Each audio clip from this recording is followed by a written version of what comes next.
Okay, so you want to be more productive. If you're thinking, I need more discipline, I need more motivation, then you're cooked. Because the truth is, for long-term productivity, you need to actually make it easier for yourself to be productive. What if I told you that there was a way you can trick your brain into doing the hard stuff while making it easier?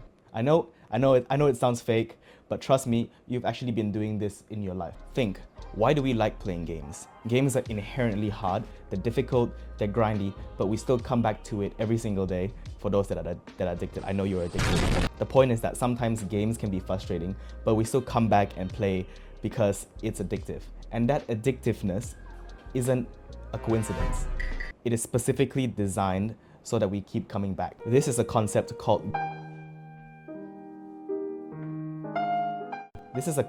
created by Yu Kai Chao that basically brings game design principles into non-game scenarios. Although he isn't the first to invent the term, he did invent the Octalysis framework, which will be the basis of our video today. This framework basically splits the human emotion into 8 core drives. Each drive explains what motivates us to do what we do. So let's not waste any more time. Let's start with the first core drive. This core drive, as the name suggests, is used to make what you do feel more meaningful. So developers in games use epic meaning and calling to make players feel like they're the chosen one, part of a bigger story. So think like, for instance, you're in Minecraft and you're trying to save the world from the Ender Dragon, or you're Zelda trying to put order in the world. So developers put you in a position where you're motivated to fight for something that's bigger than yourself. And it's things like these that drives us to do what we do. These form the basis and motivation for why we play these games. It gives us an identity that we must live by. But in real life, it's not going to be as epic or flashy in that sense. It's going to look more like, I'm trying to build financial freedom for my family. Therefore, I need to be the kind of person that honors my commitments. You see this often in people that want to be doctors. They want to pass the medical field so that they can go help people. Or for dads, they want to go to the gym and get healthy so that they can keep playing with their kids. Basically, you're tying what you do to a more epic meaning, and that drives you and motivates you to keep on going. And suddenly, the most simple task, such as studying, becomes investing into your future career. Cleaning your room becomes building an organized environment for future you. So this works because your brain is thinking that you matter, your actions matter, and all the little insignificant things that you do will fit into a bigger picture. And suddenly, your work stops feeling pointless. So the next time you feel like you're unmotivated to do something, think, why am I doing this? Who or what am I doing this for? By tying what you have to do to why you are doing this, suddenly your work stops feeling meaningless. So development and accomplishments is about progress, more so the feeling of progress. So video games have many ways to do this. You gain XP, you level up, you gain more trophies, you get a new rank. There's numerous ways that video games help you feel like you're making progress. The thing is, when we hit these little milestones, there are little sparks of dopamine that makes us feel all excited, and that's what keeps us playing. You've definitely felt this feeling before when you got your first job, when you got your first car, you got good grades on a test or an assignment. Us as humans, we love progress so much, but there's a problem. They are too far down the line. So what do I mean by this? Let's use a test, for example. When you finish a test or an assignment, when you hand it in, it takes weeks or sometimes even months for you to get your results. The length between work and reward is way too far apart. The same with getting a car. That's not something that you do weekly, therefore you only feel the progress once rather than having it being reoccurring each time. So what we have to do is we have to shorten the work and reward loop so that we feel that we're making progress much quicker, and in turn we get addicted to what we are doing. So what are the things that we can do to feel progress and development? Well, lucky you're here, I'm going to tell you how to do it. One of the things that I do are checklists. So say I want to clean my house. You may be thinking that, oh, that's just a little tiny task. Well, you're wrong. So cleaning your house requires you to do many different little tasks, like mopping the floor, vacuuming, cleaning the dishes, all these little different tasks. So by saying you're cleaning the house, you're having one big win. Instead, split your task into individual checklists. That way, every single time you accomplish it, you tick it off. It's like a little spark of dopamine that keeps you going, and you get addicted to what you do. But you can even go one step further by using technology. There's all these different apps and softwares that help you track your habits and also help you track what you need to do. So just make use advantage of that. For me, I've been using these apps for a while because my brain just loves seeing progress. So whenever I check and see that I've actually done something, it motivates me to keep going. So don't even think about it. Just the next time you have one big task, break it down to small things and then just take it off as you go. All right? Cool? Capiche? Capiche. Good. Creativity and feedback. This core drive keeps people engaged when they have the freedom to try and figure things out. So essentially in video games, developers use this core drive when they let players experiment, strategize, and get creative with their choices. And with that, the feedback is also instant. For example, trying out different characters in games, different builds, or generally just trying. The idea is that you feel smart from discovering new things and you immediately get the instant feedback on what works and what doesn't work. In your daily life, you probably experience this in some way. Say like when you're cooking and then you try out a different type of seasoning and oh, it tastes really good. Or say when you're working and you find a more efficient way of doing something. This works because your brain feels stimulated when it tries to be clever. This core drive is especially good for long-term productivity because instead of doing something that feels like a chore, you make it into a creative experiment. You make it whether you find a more fun way to do it, a more efficient way to do it, a more faster way to do it, a better way of doing it. You'll feel more engaged because you have the creative control to do it how you want to do it. So the next time you're doing something repetitive, instead of just grinding through it, make it more fun because you're most likely to do it if you have creative control over it.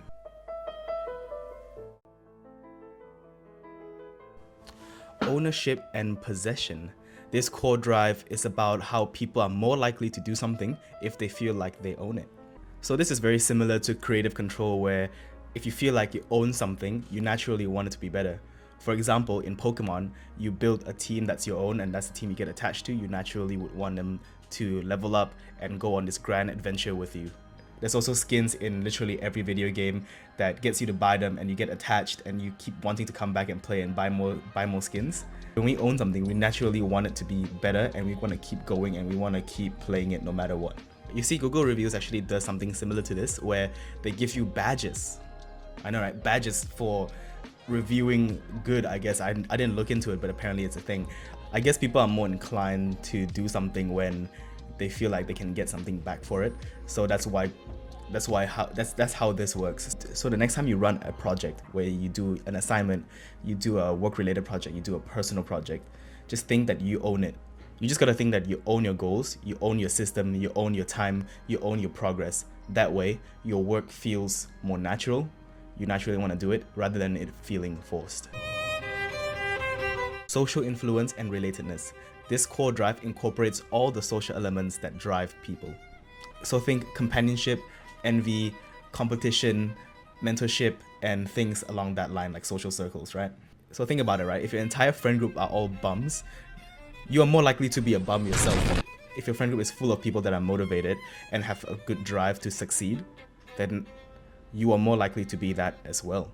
So game developers are really good at using social influence and relatedness to their advantage in video games. This keeps you coming back and playing because let's face it, the ego, everything all comes into play here. So the second aspect is belonging.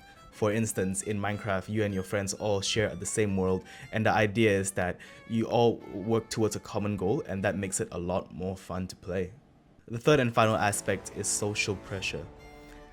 Everybody knows what it's like to have an extremely low KD, and when that happens, you know you're gonna get cooked by everybody in the lobby because your team can see your stats, your enemies can see your stats. That social pressure makes you want to perform better, and naturally you put more effort in, which should increase your performance as well. Yeah, so that's great and all, but how can I actually use this in my life? That's a good question that you have right there. So in your social circle, hopefully you have your own social circle and you're not just like a lonely person.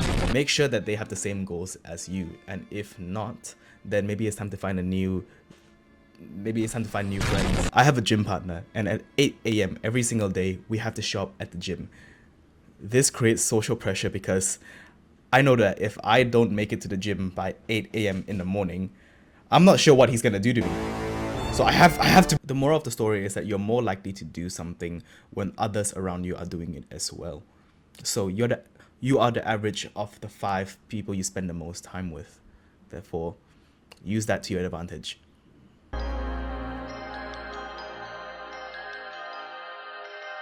So people naturally want things more when that thing is more difficult to get.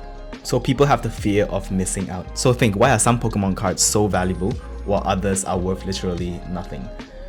It's all artificial. Like, the card companies can create more of the same cards if they want to. It's all arbitrary. So it's the same thing with Black Friday sales, flash sales. Marketers use this to keep us wanting more. Since both you and I are both smart, yes, both you and I are both smart, right? We can use this to our advantage. And there are two ways of doing this.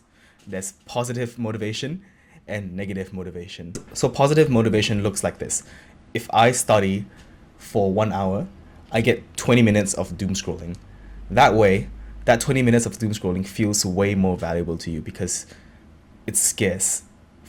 Now, another thing you can do is, I have to get 1 hour of studying in, or else my cat will die. So think of a consequence that gives you so stressed that you have to finish it, or else something bad will happen. You can even go one step further. Say, I'm gonna send my friend $500, and if I don't get what I set out to do finished, they're gonna donate it to a charity that I don't support. I don't know. Humans are motivated by randomness, surprises, and new information. That's literally why gambling is so addictive. That's why shows use cliffhangers. That's why also most video games now use loot boxes or stuff that's similar to that. It's the unpredictability that makes people's heads spin. It may not even seem like it, but that's also how doom scrolling works. You keep scrolling hoping that the next thing interests you, and that's how people literally lose hours in their day. This is by far the most exploited drive major corporations use to keep us hooked. Although it is hard to use this core to our advantage, being aware of it helps us not get taken advantage by it. One of the more practical things that I've done is switching my work environments. So go to a cafe, go to a library, go to somewhere that makes it so that your work environment is more unpredictable. Because doing your work in the same place every single day fatigues your brain. So switch up the location. Literally just go somewhere. You're not tied down to your desk, unless you are, but then, you know, what can you do? Another thing that I've done is habit trackers. Again, my brain just loves seeing progress. If I do a task and I track it, in a couple weeks or months when I come back to check, I get surprised by how much I've actually done. So, for instance, the past month, I've accidentally done 120 hours of studying, or I've lifted more weights than a month ago.